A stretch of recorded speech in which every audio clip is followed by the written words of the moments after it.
excited for this presentation. My name is Laura. I'm the Adult Services Librarian here at the East Long Meadow Public Library. We're very happy to have Rob Goff here from Agawam Paranormal, who's going to show us some interesting things that they've found in 3 different places. And I know he's done this presentation at a bunch of other libraries and places before too. But never with these 3. Never with these 3? No. Oh, then we're unique. That's good. You made me work. Yeah, I made it work. I like it. I like it. Excellent. I want everybody to enjoy it, and please, on your way out, look to see the other great programs that we have at the library that you can take part in as well. So thank you and enjoy, and I'm going to send it over to Rob. All right. Can we kill lights? You know what, you want to put those on? Well, I'd rather dark if possible for the contrast. Yeah, okay. That's good. Great. Okay. This way here we get better contrast with the photos and stuff. All right. Start off. Welcome tonight. We're going to be doing a program called Who Goes There? And I hope you guys enjoy it. We do have some places that I guarantee you know where they are. You may have even been there. So we'll sit back and we'll check out what we've got in there from Agawam Paranormal. Now, as Maura said, my name is Rob Goff Sr. I'm the founder and the director of the Agawam Paranormal team. So I'm going to be introducing myself and my people to you tonight as well. And let's see where tonight takes us. Starting with the team. Beginning our 18th year of doing investigations for the paranormal around Western Mass, and that just boggles my mind. I don't know very many people that could say they've had the same job for 18 years, much less a passion for a hobby like this. And it's been an incredible ride, as corny as it sounds to my ears, and I will be the first one to admit it. I have been extremely blessed by the people that are in my life today that would not have been had it not been for Agawam Paranormal. I've got my friend Carrie in the front row, or second row, with her husband Sean. Carrie's one of my investigators. And I've got my friend Pam, who's one of my lead investigators. And honestly, I can't picture my life without them in it. And you know, with the roster of people that we have, including psychics, it's just an amazing thing for me. So you'll probably pick up very proud of this group and everything that we stand for. This was originally planned as a family activity. My wife, who's also here, between the 2 of us, we have 4 children that are adults. Now, those of you that have older children, you know this already. As they get older, they tend to diversify their attention, and there's very little time for stuff with mom and dad. And they're usually out on their own doing whatever, and very little family time per se anymore. So we figured, hey, we're all into this. We all watch it on TV. I'll do some research on it. We'll get a couple of gizmos and gadgets. Yeah, imagine that, only a couple. And we'll go out once or twice a year and have fun with it. It started off that way, but very quickly it ended up family and close friends started wanting to become involved with us. And then it exploded, and I do mean exploded. I have a current roster of over 35 members, and I also have 3 full-time psychics. Now, none of my psychics are here, although they all know what I'm going to say right now. But I will tell you, they creep the hell out of me. There is no other way to put it. None of my psychics, one of my requirements for being on the team, especially as a psychic, is that you can never have made money doing this. So you can't be doing readings on the side, getting paid for it, or anything like that. Because to me now, you have tainted what you're doing, and now it looks like you're money motivated. So we don't touch that. So everybody, the 3 psychics that I do have, all 3 of them have incredible gifts, but none of them have ever made a penny doing it. That's important to me. Website. AgawamParanormal.com. Jeff Dunham there for you. 1.65 million hits at the present. That, again, boggles the mind. Never did I expect to have that kind of a following on the internet. I actually do have a professional web designer, and every couple of years she totally revamps my website. But I swear, she just did it. Matter of fact, I got a ton of updates to put into it. She just did it, and I swear to you, the reason she does it, when she does it, is that I finally got comfortable with the old configuration. Can't have that. So We got a brand new website in place right now. Check it out. Now, keep in mind, this was originally a mom and pop deal. I mean, we weren't expecting anything from it. But I made it, once we started really gaining our footing, I started doing a lot of work with charities. But there's only two kinds of charities that I will work with, other than fundraisers for a specific location. If the charity is for veterans, I'm 100%, I'm in. You had me at veterans. Or if it's for children, I will jump on board that. We've done programs like trunk or treats and stuff like that, and veterans programs. We've done all kinds of stuff to bring not awareness to Agawam Paranormal, but to bring awareness to that organization. Whatever it needs, let's try and fill that need.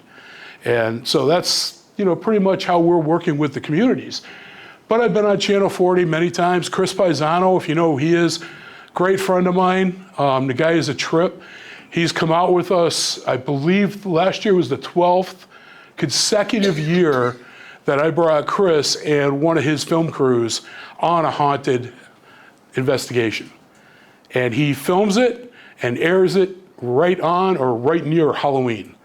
And he was telling me that based on their year is not a calendar year. It's offset, and it begins right at the end of October. He was telling me this is their highest rated segment of the year. He said, so they play it then and get the ratings way up there and then kind of coast for a little while. But it's been an honor. It's been great working with them. I mean, I'm not sure where we're going this year, but we've had some awesome experiences. And I've been known to play a gag or two on Chris and kind of scare the bejeez out of him during an investigation, which is always fun because it's always on camera. And I remember the first time, and you're being taped right now for public access from behind. But I remember the first time I worked with Chris, we were doing an investigation, and I was mic'd for the first time. And I was like hyper aware of every word coming out of my mouth. And we get downstairs in the basement of this place, and Chris and his film crew and all them, they're filming away, and activity started happening. And I'm biting my tongue because I'm mic'd. And Chris is over there sounding like the truck driver from hell. It was funny. I was dying laughing. I'm like, I can't say even a mild expletive, but you're over there. He said, I can edit mine out. And it was just funny. But since then, I've had a whole lot more experience behind the microphone.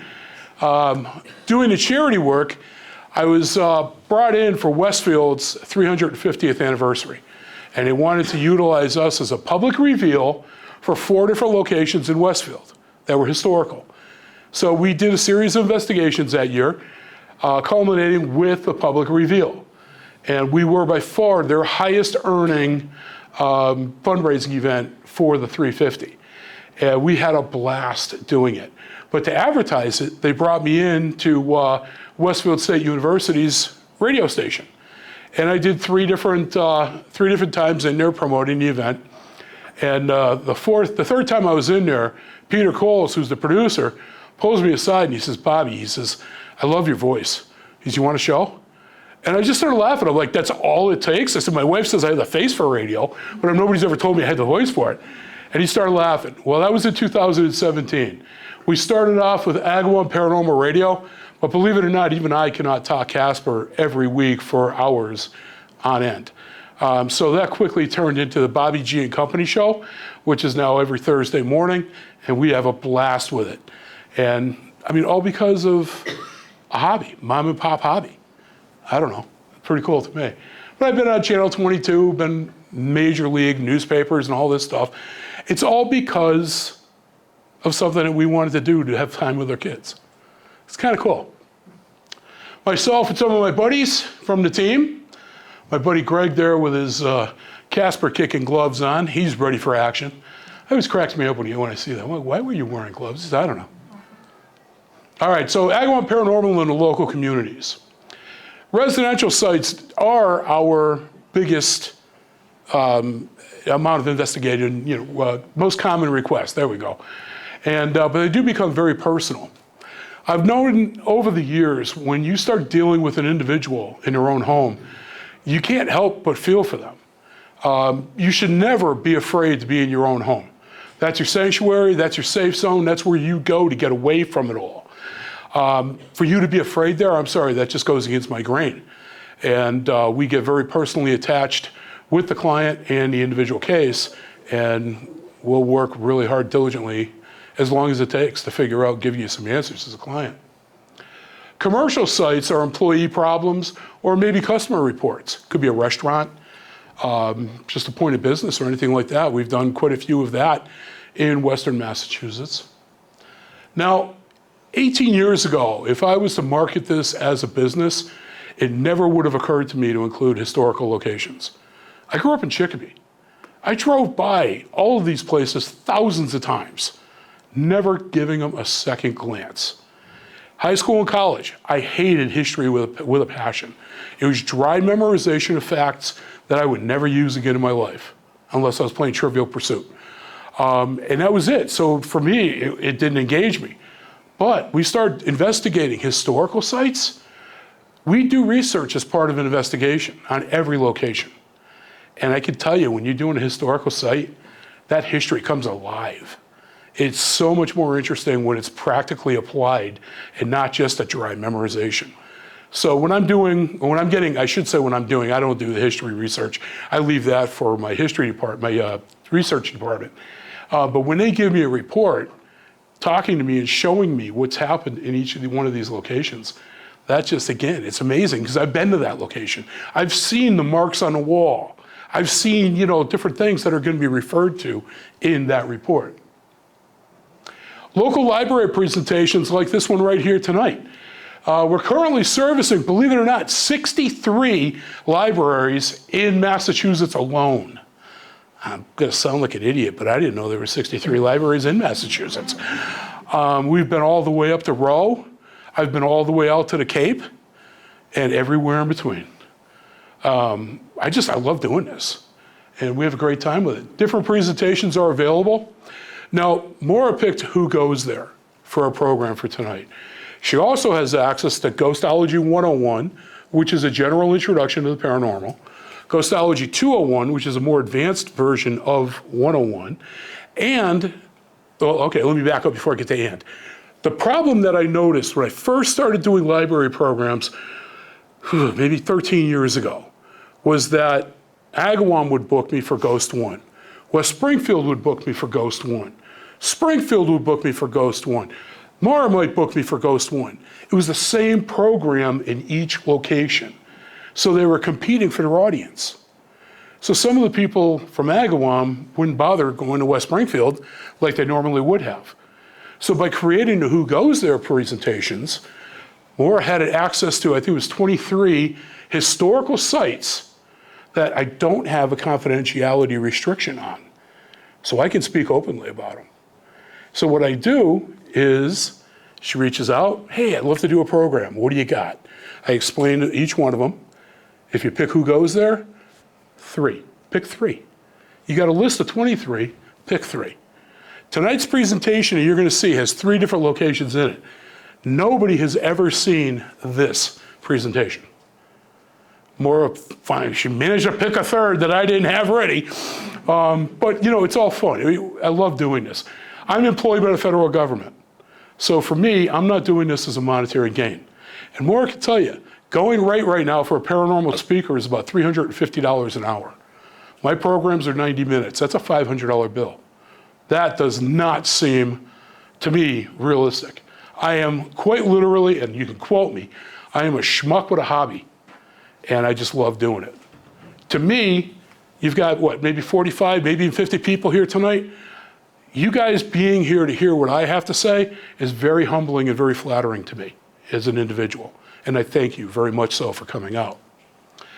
Average is 40 people per library. Now, I remember doing, I did a presentation years ago in Holyoke, and they were telling me, the director of the library was coming up, she was like, yeah, I don't want you to be offended. She goes, but most of our programs, we have 2, maybe 3 people, and that's a big draw for us. I'm like, hey, I don't care if it's 1 person. It's the same program if it's 1 or if it's 100. I don't care. It's not about ego.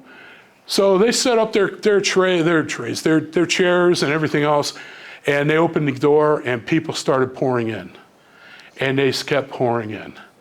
Now they're scrambling to get chairs for people to sit in. They had, I think it was 52 people show up that night. She was just like totally floored. She's like, we have never had anything like this. And I'm like, hey, what can I tell you? I had to pay $20 each person, but yeah, they got it. So, as I mentioned before, local charity work, veterans or kids, free presentations for that. And a lot of times we do donations, not monetary, but I'll donate guest investigator spots to join us on an actual ghost hunt. And you get a uniform shirt, without the pretty mic, but you get a uniform shirt. And so you have a tangible and an experience. And when you win, it's you and a guest. So it's you and a friend that get to come out and join us. And that's the only way the public is ever invited to join us. This way here, it has value. And you can have some fun with us, and who knows? All right, we always try and take a scientific approach every time we're doing an investigation. Using state-of-the-art equipment, professional investigators, and as I mentioned earlier, historical research. Human compassion plays a huge part in what we're doing. Provide support, understanding, and the psychic's intuitions. I never classify my psychic's intuitions as evidence. It's not tangible, it's not something I can manipulate, it's not something I can recreate. It's verbal, it's an opinion, and that's how I treat it. But you can rest assured that if my psychic says there's a person sitting in that chair, I don't see nothing, I'm as psychic as a stone. I'm gonna have a camera looking in that direction tonight to see if I can capture it based on your intuitions. All right, now that we got the preliminary stuff out of the way, let's jump into the cases. This was case number 16008. This was the Springfield Museum campus, specifically the Smith Art Museum. And I can tell you, when I walked through this place with the director back in the day, I was laughing, and she looked at me, she said, what? I says, the last time I was here, the dinosaurs weren't even fossils yet. I was a kid on a field trip, and I hadn't been there since. But it is true, though. If you think that a museum is creepy during the day, try being there at night. It takes on a whole new life. All right, some of the outside shots of it.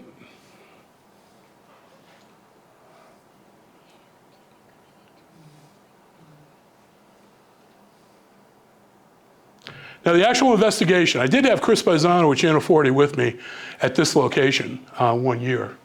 So you might see some of theirs. That's Mr. and Mrs. Smith.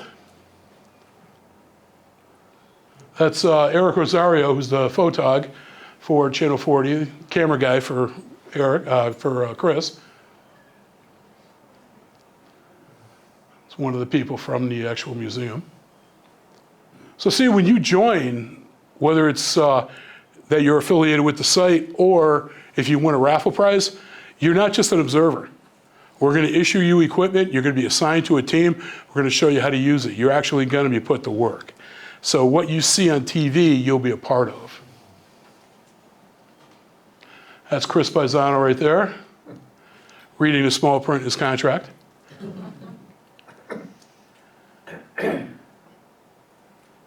Now, when you see a photo like these that are green, that's taken in infrared. That's night vision. If you see purple, it's ultraviolet full spectrum.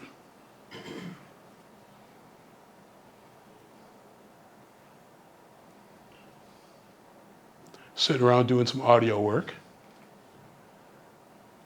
Now, if you've never been into the Smith Art Museum itself, there's a hall that has Greek statues in it. Those were copies of original statues. Now, scholars come and actually study the copies because the original ones have worn down to the point where a lot of the detail here is no longer there.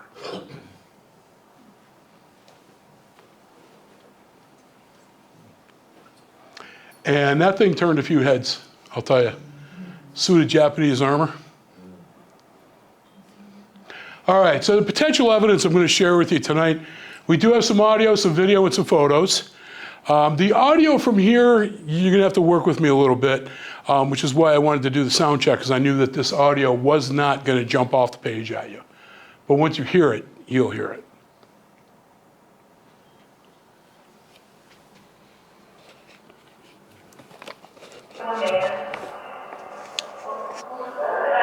The dog. No. Oh. It was in the hall. Okay. Previously in the night, somebody was walking their dog in the quadrangle out front of the museum. And when they asked, is this a man? They heard a sound, and one of the investigators thought it was that dog had come back. But the dog was not there, and the sound was not coming from the outside direction. It was coming from, matter of fact, the opposite direction. And you can hear they're kind of going back and forth. If you listen closely, are you a man? There's a noise right after that. Are you a man? The dog. And that breathy noise is what they reacted to. Okay, here we go. And I mean, we're alone in there. There's nobody around. Mr. Smith, are you here with us tonight? Okay, obviously that's me. I'm told I have a very distinct voice, by my wife mostly. When you listen to me at the end, Mr. Smith, are you here with us tonight? As I'm finishing the word tonight, there's actually a voice over mine. And I'm going to back this one up because it's a nice short one. And not. Mr. Smith, are you here with us tonight? It's almost as I'm saying tonight. There's actually, and one thing I do want to point out, audio work like this, or EVPs, electronic voice phenomena, are actually much clearer when you're wearing headphones, as my people can attest to, than when you're putting it on an overhead speaker system. There's a breathy yes. Mr. Smith, are you here with us tonight? And I don't know, but it was a male voice saying yes. So this next one, it's not always voices or sounds that could be human. Sometimes we pick up other noises that we can't explain.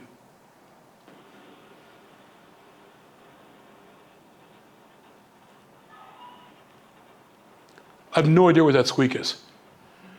We had a security guard that was with us for safety and security reasons for the museum. He had been there for the better part of 30 years in that building. And when he heard that, he had no idea what that was. So I'll play it one more time.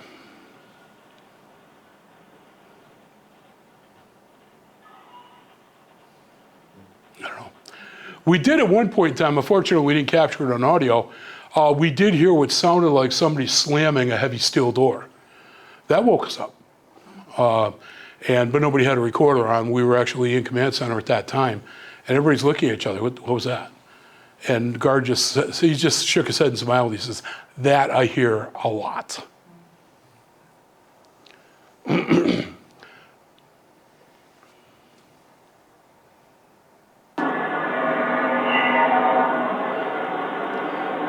This one I had enhanced so that you could actually hear it a little bit better.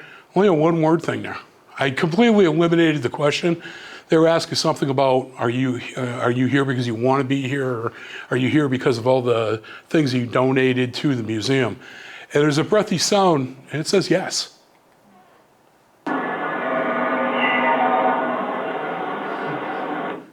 That's why I run these twice, because if I tell you what to listen for, I'm kind of contaminating you, because that's what you're going to hear.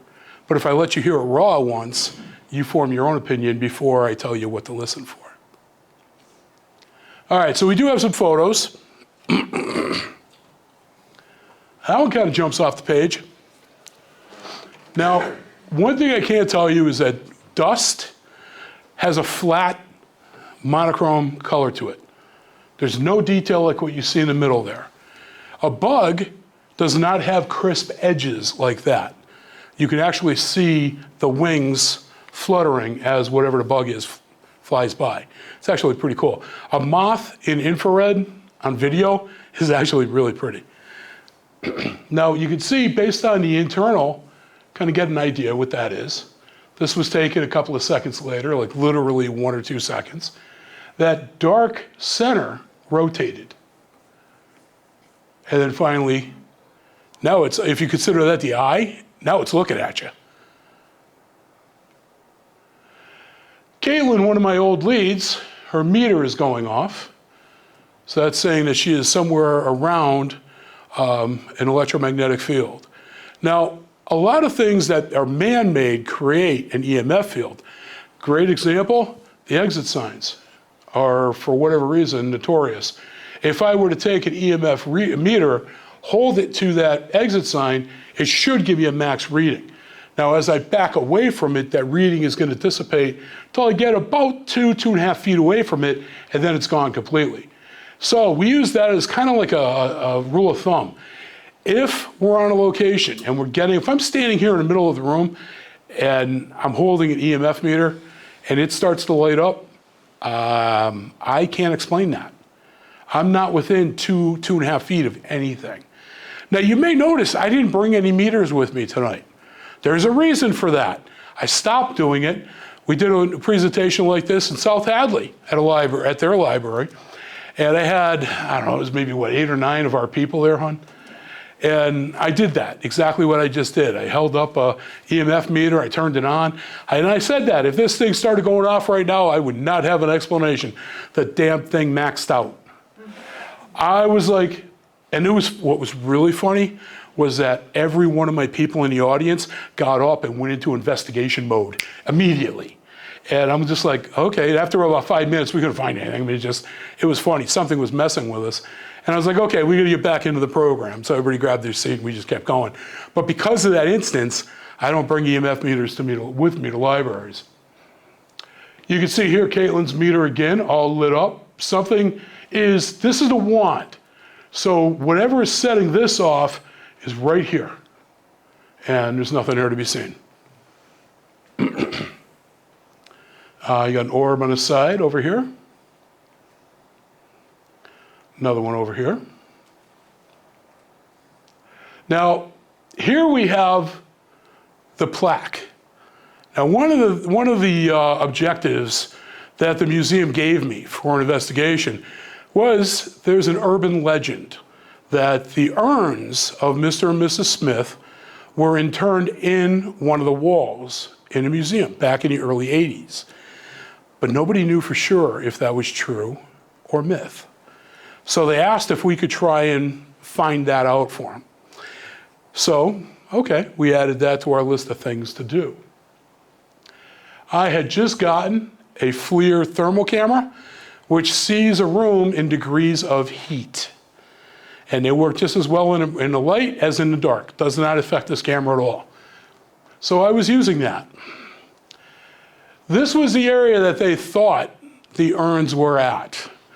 And you can see there's a slight discoloration. It goes into the yellow. Green is cooler, blue is coolest.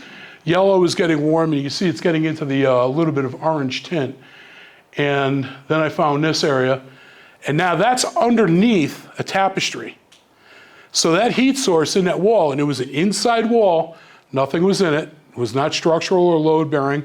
It was simply a separation wall. I found what later looked like a pair of lungs in the wall. And I was able to show that to the people at the museum. And I was like, there you go. There's the Smiths. The urns made of metal radiate heat at a different frequency than the wall around them. Hence, you end up with 2 warm spots showing up on a FLIR camera. So we know for a fact Mr. and Mrs. Smith are still there with their displays. Now, this is an outside wall here. This leads into an office. Now, when I first started looking at this, the shape that's in here started to look more and more like a person standing there. Now, a person looks like this, okay? But you can still see there's something there. You got a head, you can almost see 2 eyes looking back. That shows the eyes, and you can see they're standing at a slight angle to me with the camera. You can see their legs in this one. And then actually after that one, it was actually, let me back up. You can see how the legs are starting to dissolve. It actually faded out right in front of us. We think that was Mr. Smith. All right, so some of the videos we got. Now the videos do not have sound, so I'll be able to explain to you what you're seeing. Let me just go over here so I can. All right. I should say most of the videos do not have sound. So this is in the actual museum. That is a motion sensor. It's designed to trip when anything comes in front of it. Nobody was anywhere near that motion sensor. And it went on, and you're going to see in just a moment it's going to fade out.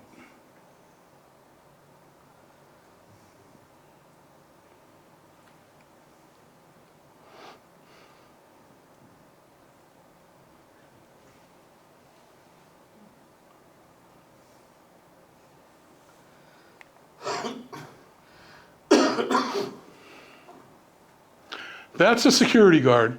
See the thing right behind him just lit up? He heard that go off. Now you can see there's nobody around him.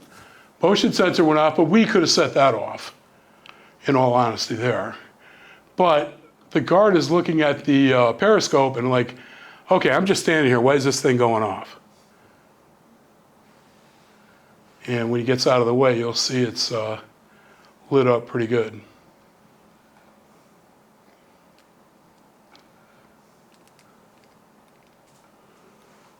Now, if I remember right, that's Lynn's periscope, and hers has an audible alarm that you could program, and hers was the theme from The Exorcist, which was amusing. So whenever it goes off, it plays that. I had messed with her on one investigation. I got a hold of it before we went in. She didn't realize I had, and I erased her Exorcist, and I put the theme from Barney. So every time it went off, I love you. Oh my God, she was ready to kill me. But you can see how the lights are sweeping back and forth. So something's moving right in front of that, and it's not us. We would not set that device off. One of my investigators sitting, motion sensor going off right in front of her, and she's not moving.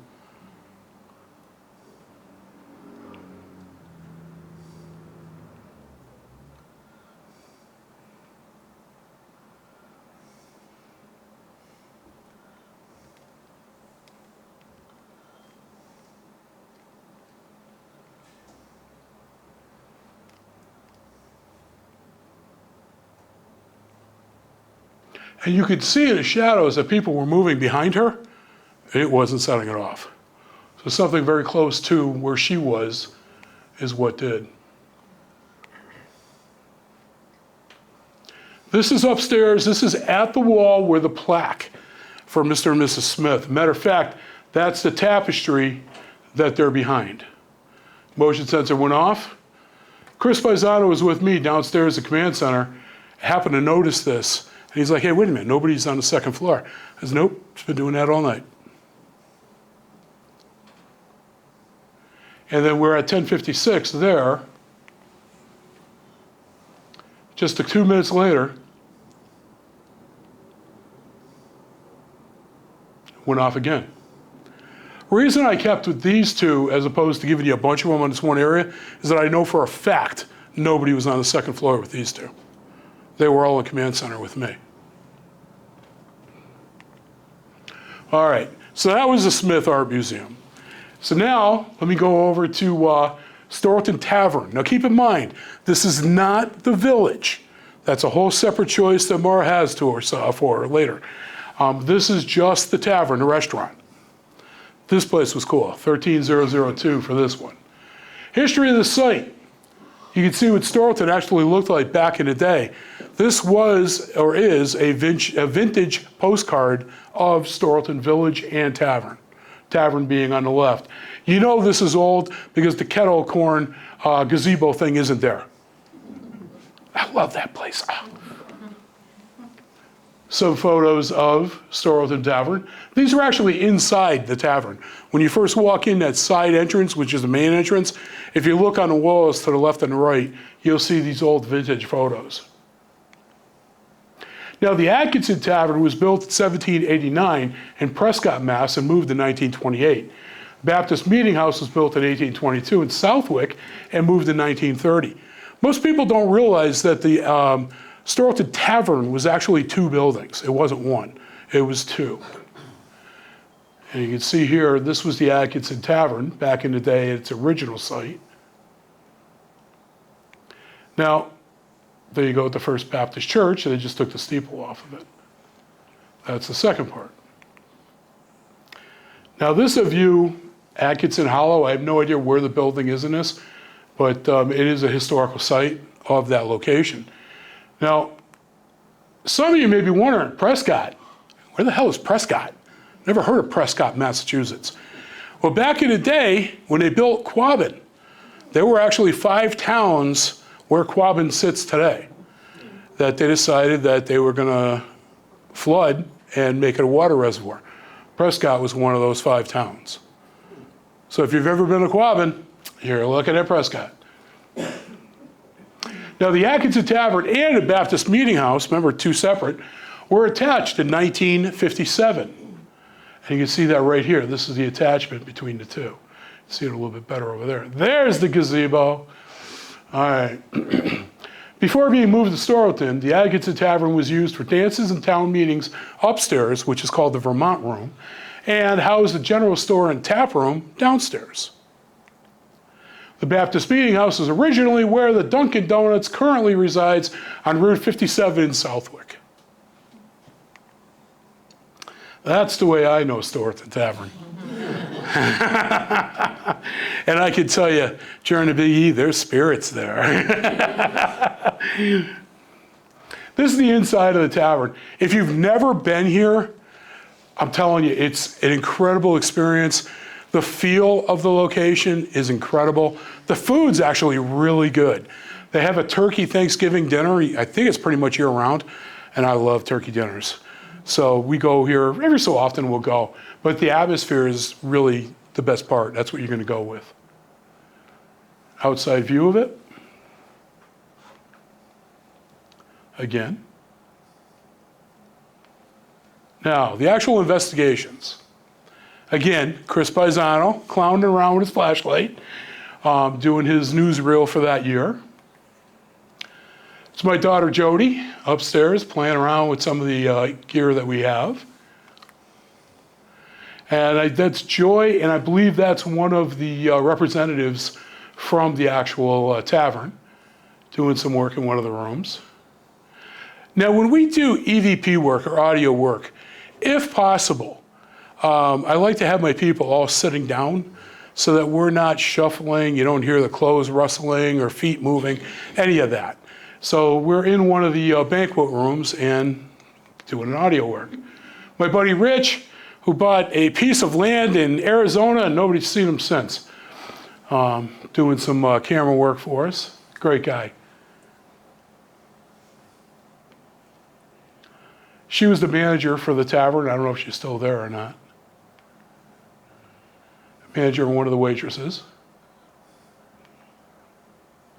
This is downstairs in the prep area. One of my people using a device that allows her to hopefully hear spirit voice.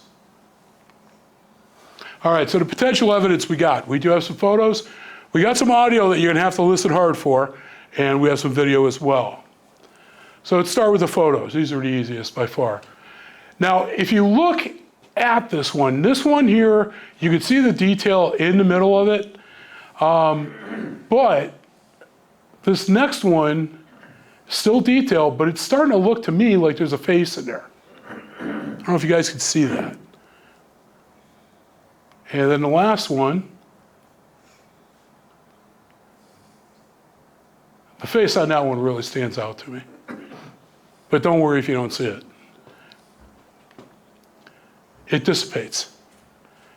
They actually took a 4th photo and it was gone. Now you can see here we've got one of our devices. It's called the periscope that's going off. This was the one that was behind the security guard at the Smith Art. One of our K2s being triggered there by something. The same meter, that's an EMF meter as well. Flashlights are great. Mini mag lights, you shut them off, put them down on something, and usually like you'd see here, that's a foam wrap that fits on it. And we'll ask, can you turn the light on for us? Now when you're in a dark room and the light starts turning on, oh yeah, that gets your attention very quickly. All right, so we got some audio that we're gonna hit you with. And again, you're going to have to pay really close attention. These are soft, so I do apologize. Well, the first two at least are.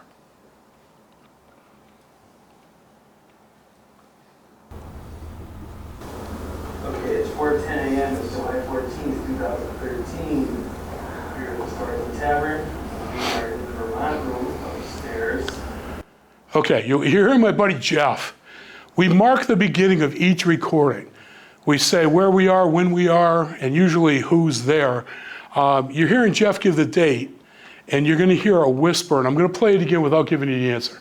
You're going to hear a whisper right after Jeff. Okay, it's 4:10 a.m. It's July 14th, 2013. We're at the Historical Tavern. Did you hear that whisper in the background?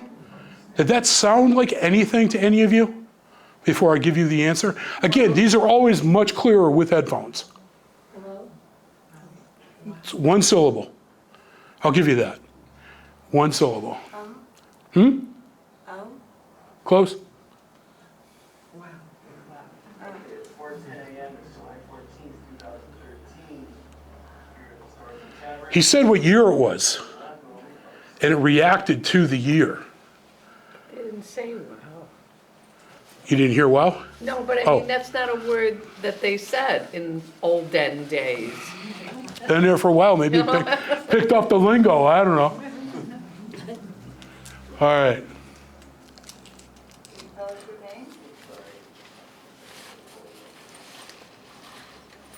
Yeah, this one's gonna be real tough to hear. There's actually a whispered name in there.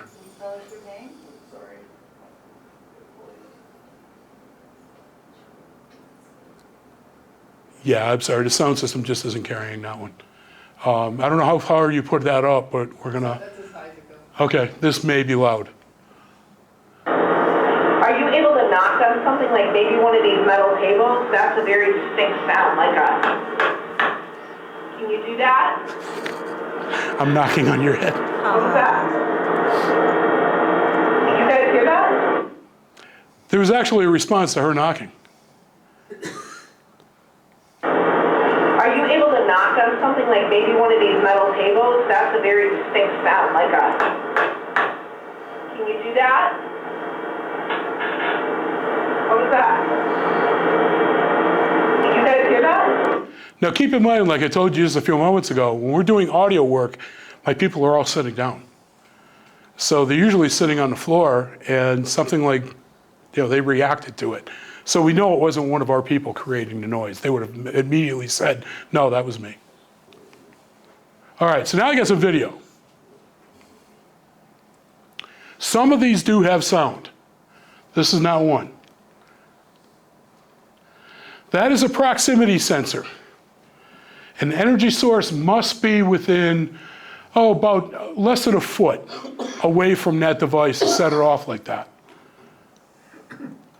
If you go here, this is outside of the Vermont room. This bathroom that's right here has been reported as being very active. People feel like there's somebody in there with them. That is true.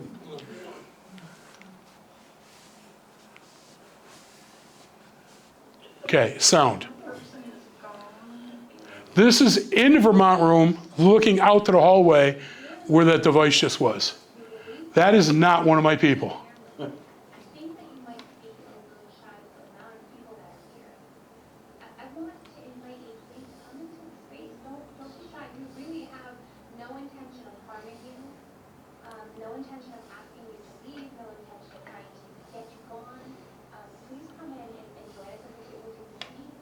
Come into the space. Stand if that makes you comfortable. Can you come in?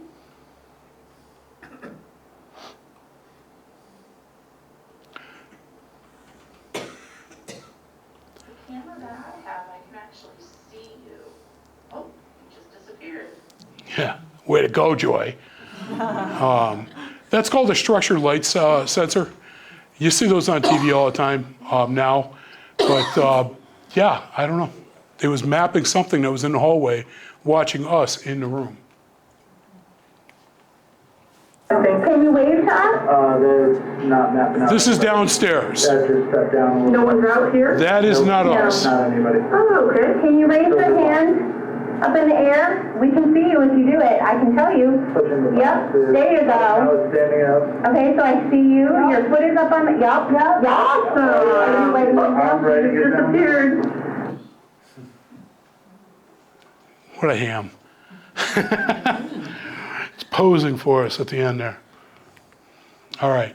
So the conclusions that we came up with where Storlton Tavern is concerned is that based on our equipment, personal experience, as well as psychic's intuition, we believe that there are in fact several spirits hanging around in the tavern. Seems to be a young woman pacing back and forth between two of the windows in the Vermont room as if she's waiting for somebody. Now you saw the motion sensors that we use with each of the static cameras. We had those in the Vermont room. I'm sitting in command center and I'm looking at that motion sensor, and about every minute it was going off. And I'm like, what the hell? There's no reason for this to be going off. Nobody was up there. I ended up sending two of my people up to grab that motion sensor, thinking it was a fault with the equipment, swapping it out with one from the attic, which was right next door, and just swapping them and then come back. Well, the new one that they put in the Vermont room still was going off every minute. So my psychic goes up, she goes in there, and she's telling me, she goes, Rob, she says, there's a spirit of a woman in here, maybe in her mid-20s. And she's walking back and forth between that window and that window, which put her crossing in front of the motion sensor about every minute. And I said, well, why is she going back and forth? So she's waiting for somebody to come back. Somebody left and never came back, and she's still on a vigil for them. And today, she's still there. She's still walking back and forth in that room. She's one of the claims that people have had there. There also seems to be an older woman that roams throughout the tavern. We encountered her in the Massachusetts room, which is the other side of the building, still on the upper floor. I use dowsing rods on occasion with an investigation. If you don't know, dowsing rods are simply L-shaped pieces of metal, and we'll go through the motions with them, and I'll say, your answer for yes will be to cross them, no will be to go apart. Okay, so we do that. I'm upstairs in the Massachusetts room, and I'm sitting down in one of the chairs, and I got my team around me filming this, and they're going back and forth, answering whatever. Now, a lot of times I don't know the answers. So if I don't know the answer, even subconsciously, I can't manipulate the product. So we're going back and forth, and interactive is all hell. I'll tell you, she was very talkative. And then all of a sudden they stopped. They just stopped. Cold turkey. And I'm looking at Christine, who was my psychic at the time. I'm like, Chris, what happened? She started laughing. She says, well, she says, I don't want to insult you, but she left the room because she got bored talking to you. I'm like, oh, okay, I see how it is. So, I mean, it was kind of interesting that they just stopped the way and when they did. Kind of lends credence to them. Now, downstairs in the prep area, there does seem to be someone observing people going about their business. But this could be a former employee. That's what everything seemed to be geared towards. These were the three strongest spirits that interacted with my team and I during our investigations. While there may possibly be others here, none are looking to cause any trouble or evil. They're just here by choice. They love the building for whatever reason and just never left it. Or they visit it quite frequently and they're not really stuck there. So that's the Storlton Tavern. Now, East Long Meadow. This was one of the places that we visited. The Norcross House, which is, I guess you could say it's a museum. I don't know if it's classified as one, but I would consider it one. It's maybe half a mile from here. Not even, give or take. Great place to go and visit. And yeah, we've gotten some activity there. All right, history of that site. See a picture of it back in the day, the carriage house on the right-hand side, set back. Norcross House was built circa 1880 as a summer home for the J. Franklin Norcross family. J. Franklin was sent by his father and uncle to operate the Norcross Brothers of Worcester's brownstone quarries in East Long Meadow, which they purchased in 1876. Here's a picture of them. Norcross family owned the property until 1949.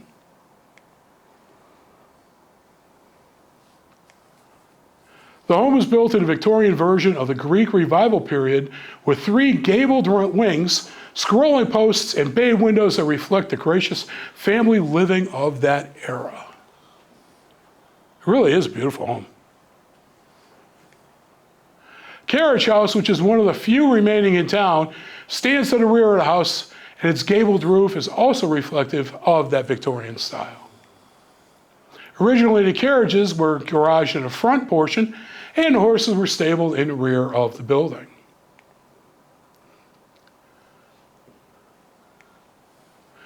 Now, the ownership from 1880 to 1949, the Norcross family. 49 to 53 was ELT room. 53 to 61 was the Busy Bee preschool. 61 briefly was an art studio and gallery. 61 to 99, Dr. Heifer. 99 to 03, Springfield day nurses. And then 2003 to present, Friends of Norcross.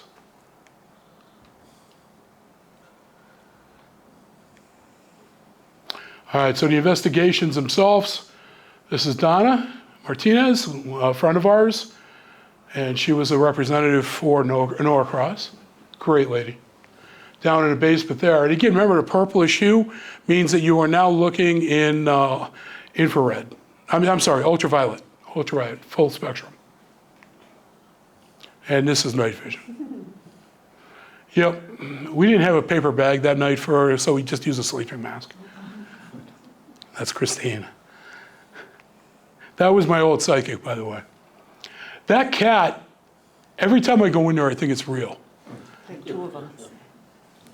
There's 2 of them? There's 2 of them. Okay, I didn't notice, or maybe I just... One by the fireplace and one up in the master bedroom. Oh, okay. I never noticed the other one. The dots on the wall you see there are from a laser grid. That's looking up to the 2nd floor from the main floor.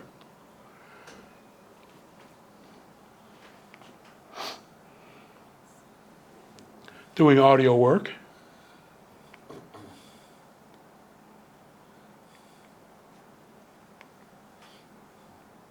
Sharon Turcotte, one of the representatives from there as well. She was also a lead investigator with the team. Good friends with Donna.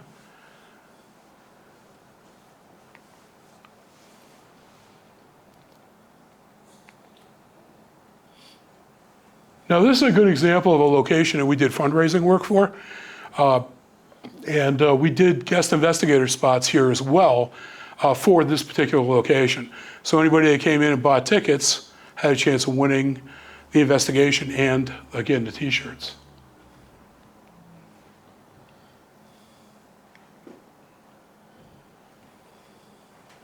Now keep in mind, there's nothing paranormal in this. This is just showing you guys what we do. That's camera flare, not an orb.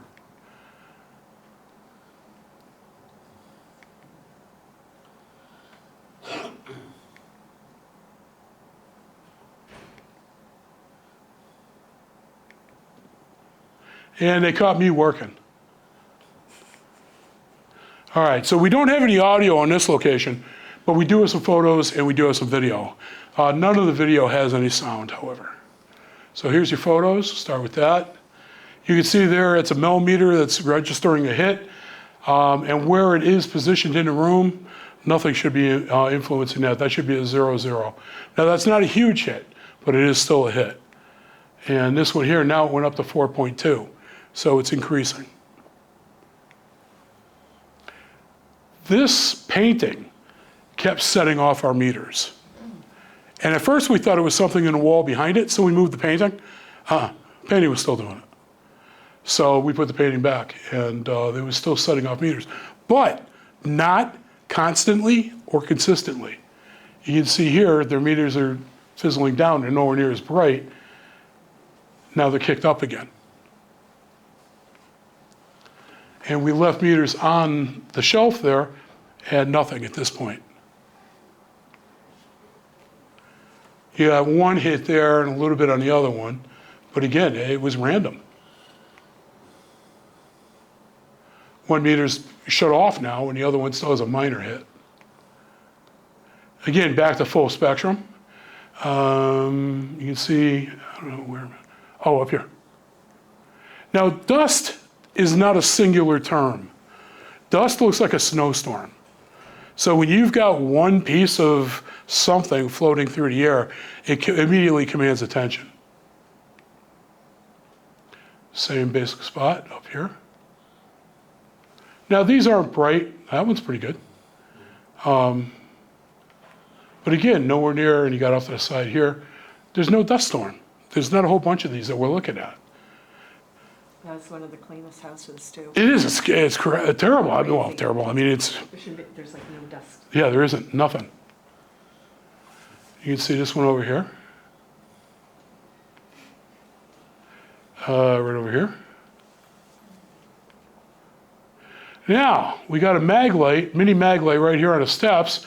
It's off at the moment. Then it turns on. You can see nobody has moved. Something turned on that light for us. Still on. Getting dimmer. This is a thermal heat signature. It's kind of like an orb in shape. I don't know what that is. That should not have been there. It's still there. And I can tell you that's not the camera. All right, so the videos we got for you.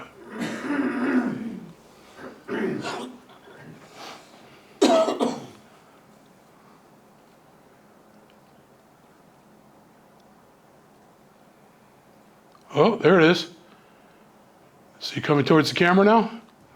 Blinking, going up. Uh-huh.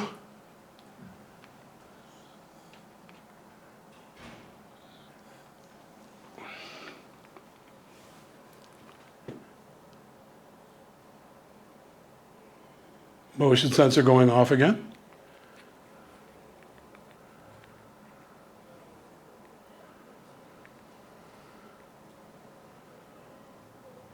Now, those are obviously lights outside, cars passing by in the street. There's nothing paranormal about that, but that would not set off that motion sensor.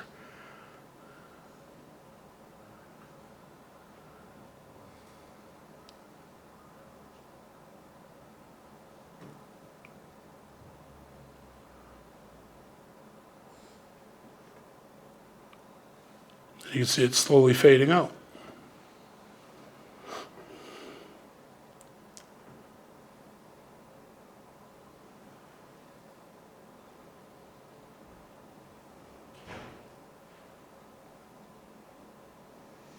Comes back on again. Again, nobody was in that room. But quickly fades back out again.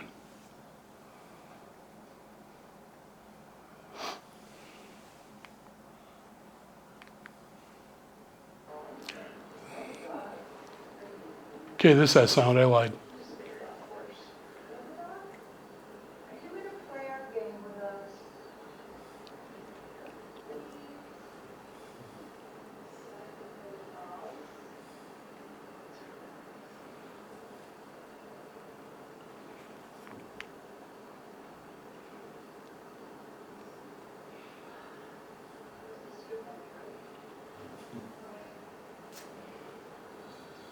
Lynn, are you feeling anything at all in front of you, like at your legs? The temperature just dropped 2 degrees. At her legs? Actually, my legs aren't cold right now. And they Okay. didn't feel cold to me, but when I touch them, they feel cold. Not cold, but cool. Why? I got a visitor? Yep. Did you come and play? Where are you? So whatever that is right here is not Lynn.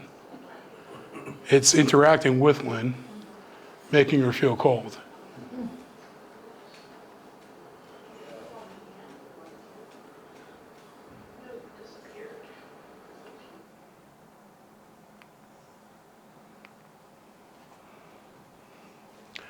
Dining room.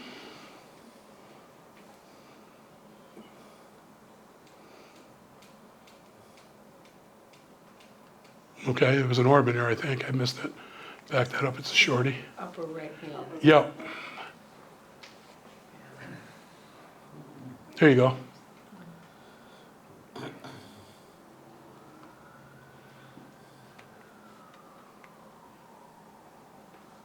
Same camera. Motion sensor going off.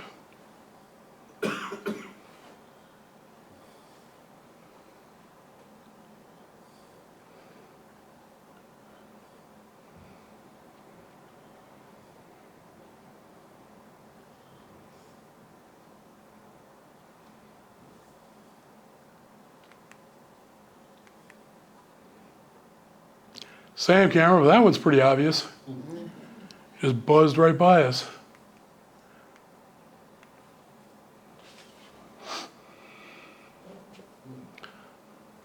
Somebody sitting here with the sleep mask on doing audio work. That was me. That's you? That's me.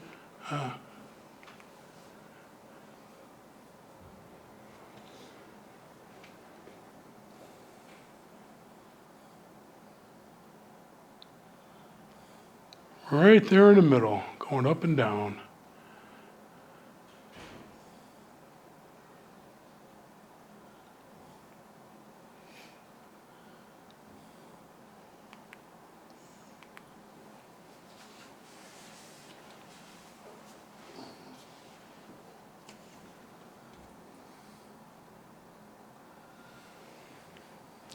Again, that was pretty obvious.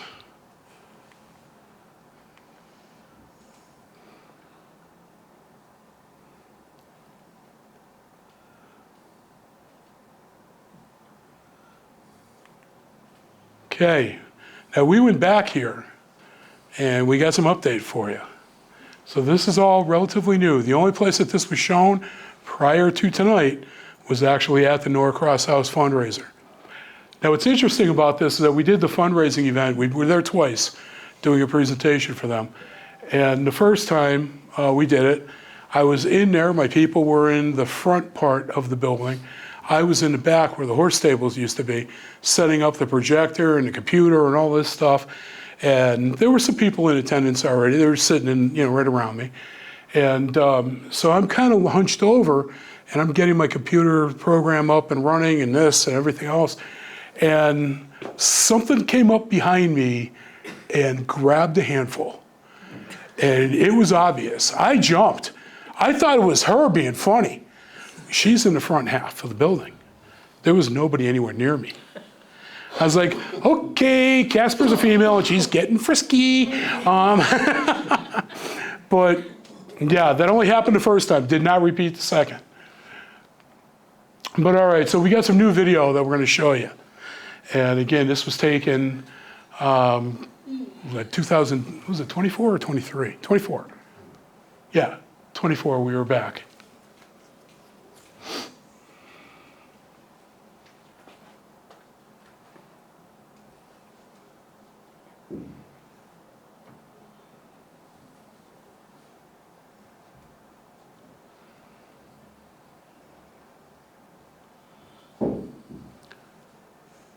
I was getting a kick out of it when, well, I guess the motion sensor briefly went off. I didn't see anything beyond that.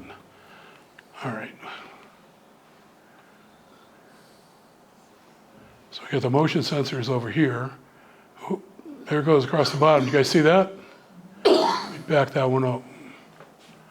Right around here or so, coming across. It's going to be blinking. There it is. And it's strobing. Dust does not strobe. Find the right button here. There we go.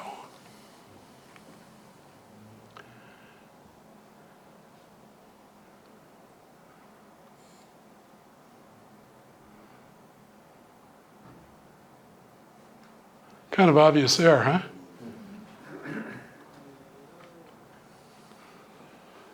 huh?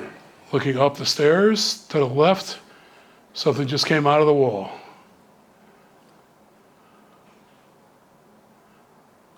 I believe that was a flashlight up top.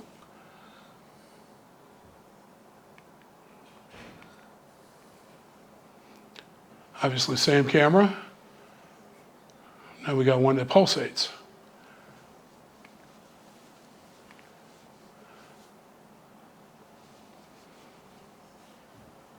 Motion sensor going off.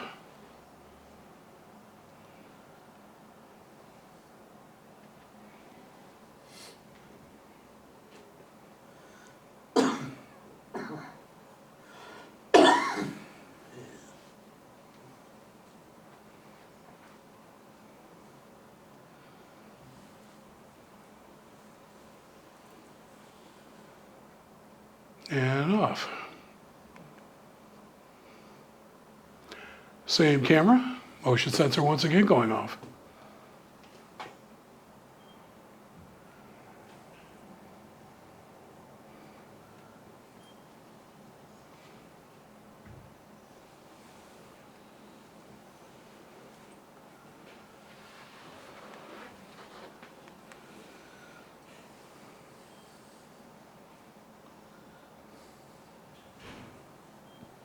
Orb flying through.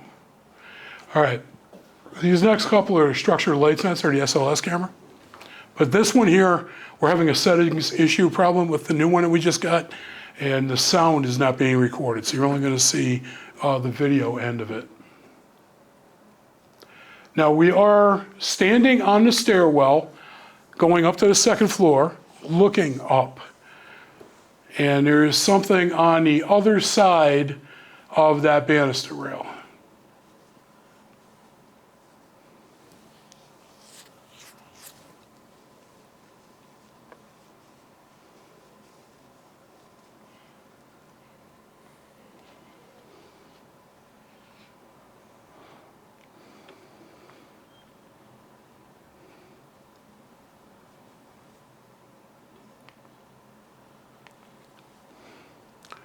Same place.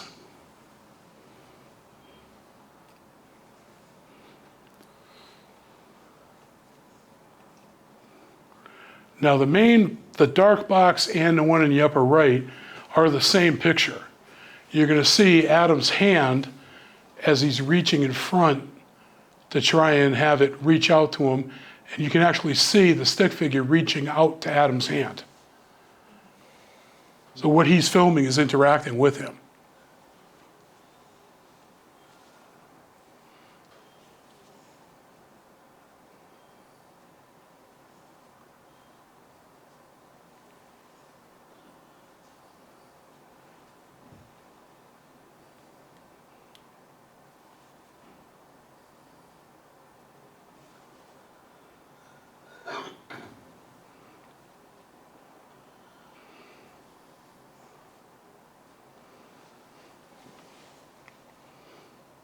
So, conclusions here at the Norcross.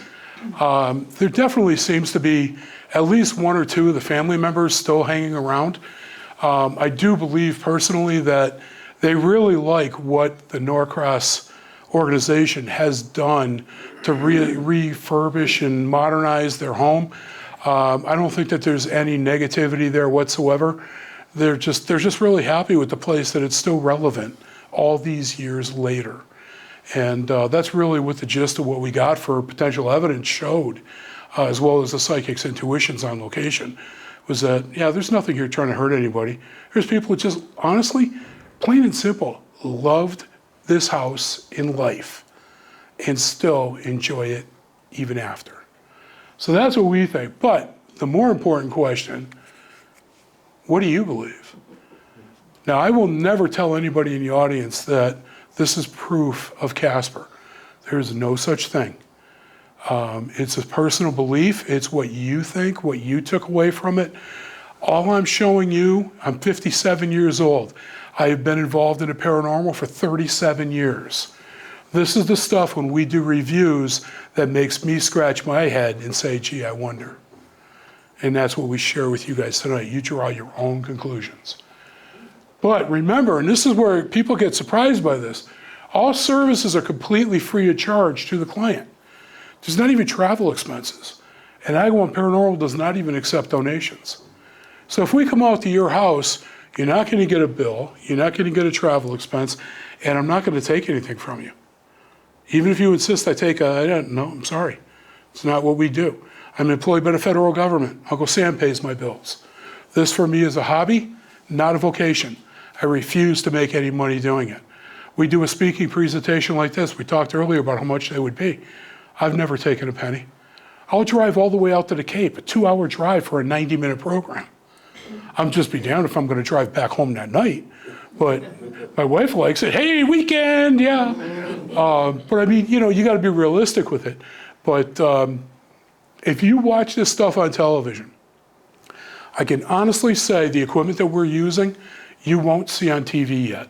We are 1 year ahead of the TV people, and much to my wife's chagrin. But yeah, so that's really Agawam Paranormal. This was my little buddy Stewie. He passed away a couple of years ago. He was my little boy. That was his Halloween costume 1 year. And you could look at his face and read him like a book. He's like, Dad, can I take this damn thing off yet? And that's my Stewie. And this is our Bella. She is home right now, probably getting into mischief and mayhem. And yeah, they're just such a big part of what we do. So if you did enjoy tonight's presentation, please plan on attending some future programs at other local libraries, or maybe Maura will bring us back in here for more on this. But you can always, once I get the configuration worked out for the new website, you'll be able to check for dates and details right there on the website, agawamparanormal.com. I do have some business cards. If you guys want anything, want one, come on up and I'll hand them out, or my wife will have them. And if anybody has any questions, yeah, you can turn the lights on now. Thank you, Maura. Anybody have anything that they wanted to ask or inquire about? You do? Please, go ahead. Yes. Why wouldn't you, like, if a light goes off, why wouldn't you try, a light is just, the sensor light goes off, there's something there. Yep. Would you look at it through that lens? If it's with that team, they immediately will pan to it. Because that But- shows you more distinct, like, yeah, Well, there. but it's still technological. I refuse to put all my eggs in that basket. So I'm looking for multiple pieces of equipment supporting each other. The SLS camera would be a part of that, but I would still want other pieces of equipment contributing that, yeah, there's an energy source or something here. It's simply one tool in our arsenal. Yeah, it's just kind of the cool way that it interacted with you. It is cool. It's hard not to get excited about it, but again, I don't want to rely completely on that. Now, the orbs are just heat? We don't know, and that's the thing. A physical ball is the easiest, if you think about it, the easiest form for something to manifest as. There's no points to it, there's no edges, it's just a round sphere. So if Casper is like a Duracell battery and only has so much of a charge, it's going to use that energy to the best of its ability. It's going to manifest as an orb. When you see a singular orb with detail in it, as opposed to a snowstorm, maybe you got something. Yes? Do those, like, if you're in the room and you're filming, do the people in the room actually see the orb, or is it? Only the camera operator? Only the camera operator, and that's only if they're looking at their screen and not in a peripheral. Because a lot of times when you're utilizing a camera, we're on a monopod, so there's one stick, and you adjust it for your comfort. We're panning a room. So I'm looking where I'm shooting, not at my screen necessarily.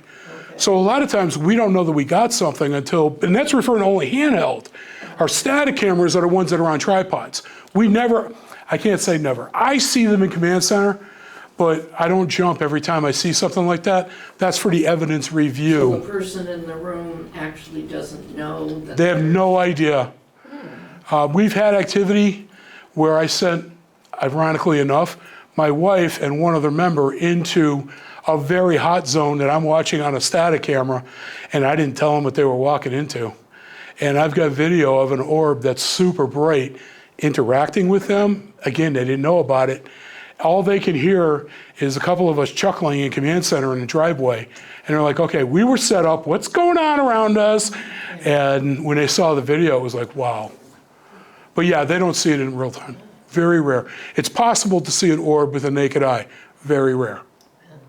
Thank you. Yeah. Anybody else? Yeah, shoot. Sean. Some of the orbs don't set off the motion detector. Some of them do. Some of them do. I would say that the answer to that I've always given my people, it's based on a proximity.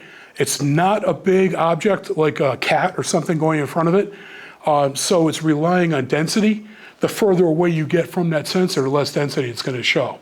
So when it comes by like 12 inches or a foot and a half away from it, that may set it off. 5 feet away, it may not have enough tangibility to it. That's my shooting from the hip. Sounded like I knew what I was talking about, didn't it? I'm impressed. I'm like, who the hell, wow, who's this guy? Anybody else? Yes, ma'am. Do you only do your investigations at night? Yes, that's the only time my wife will let me. She says otherwise it impedes on my responsibilities and chores at home.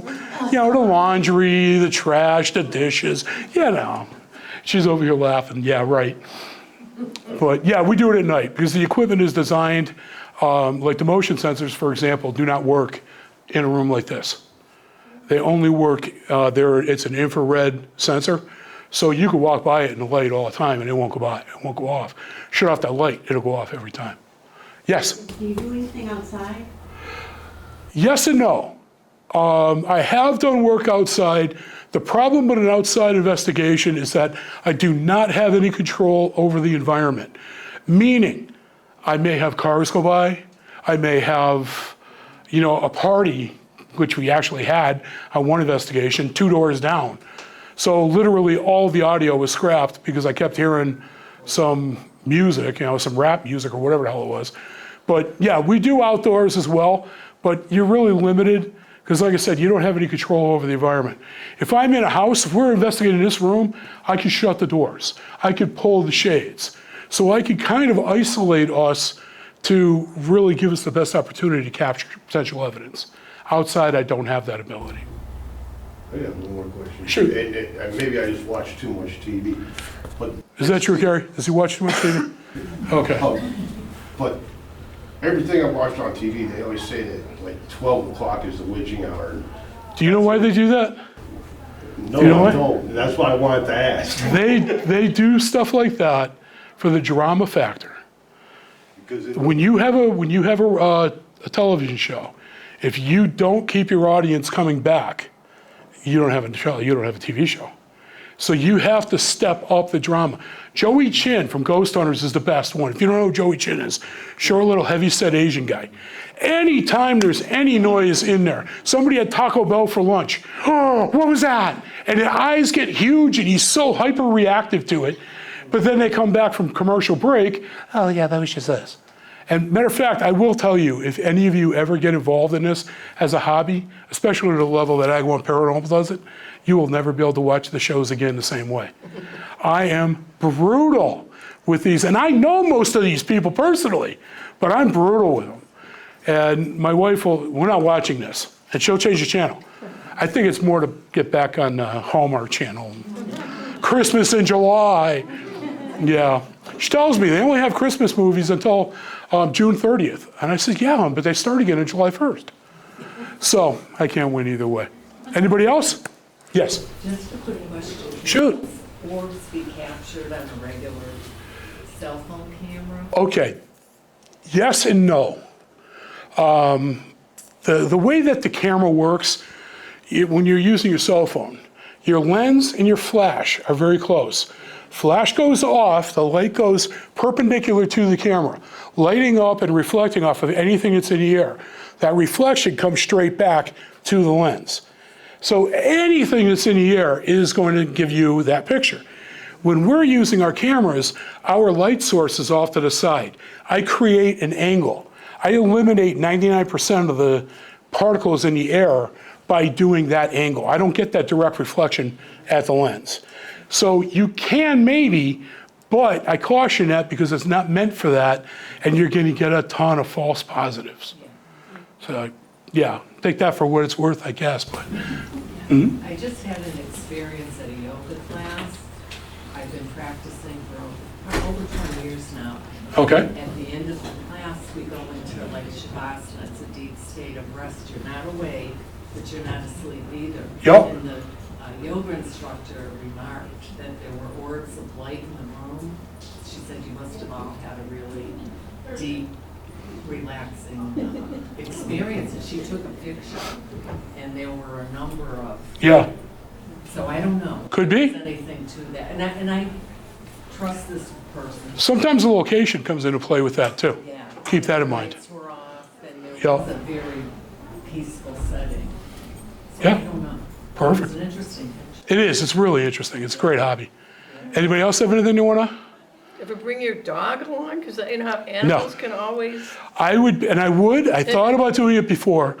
I would be afraid that Bella would leave me puddles. And Pam would spend all night cleaning up after my dog, and I know, you know, she won't do it. But I had thought about doing that just because they're more sensitive. Right. But because of, I don't trust Bella. Yeah, the museum, no. No. That wouldn't work. No, that would definitely not work. Anybody else? All right, well, listen, thank you all so much for coming out.